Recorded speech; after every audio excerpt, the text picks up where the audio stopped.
পরোটা তো পরোটা খেতে কিন্তু আমি ঢাকা থেকে চলে এসেছি। কিভাবে চিনেন? ছবি দেখেন। যাক, আমি কিন্তু এটা মানে খুব নাম করা বট পরোটার দোকান, এই জন্য কিন্তু আমি এসেছি, তাই না?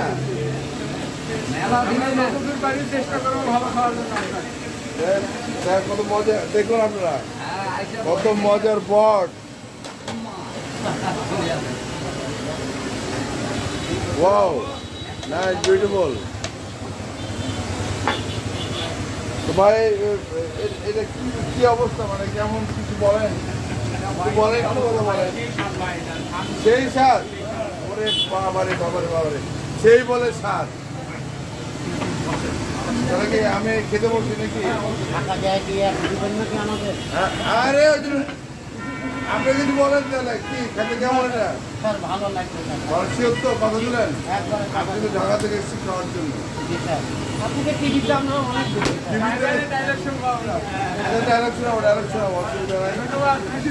এটা কি পরোটা না? পরোটা মনে হয় ভালোই হবে। রাস্তায় নাম করা বট পরোটার দোকান। যাই হোক, আমি এসেছি, এখন বলবো খাবো বট পরোটা, রাস্তায় বেস্ট দোকান। ধন্যবাদ।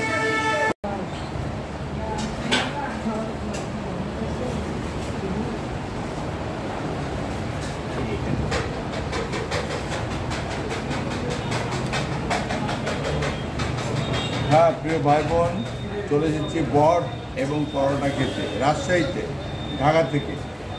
আমি খুব নাম করা দোকানে এসেছি, যতবার আসতে আসছে আমি এই দোকানে কিন্তু বট পরোটা খাই এবং আমার ছোটো ভাই খাওয়াই। আমার ছোটো ভাই বনে আছে, সেই নিয়ে আসে আমাকে। এটা আপনার ঠিক রাজশাহী ইউনিভার্সিটি আছে, ইউনিভার্সিটির কাছাকাছি। এর জায়গাটার নাম হলো তালাইমারি। তো আপনারা বট পরোটা তো মিস করবো না, কারণ রাজশাহীতে কয়েকটা ঐতিহ্যবাহী খাবার আছে, যেমন কালারিটির একটা বট পরোটা। তাই আমি চলে আসলাম বট পরোটা খেতে। এখন আমি খাবো, একটু দেখুন, আমি খেয়ে বলছি কেমন লাগে। বট অ্যান্ড পরোটা,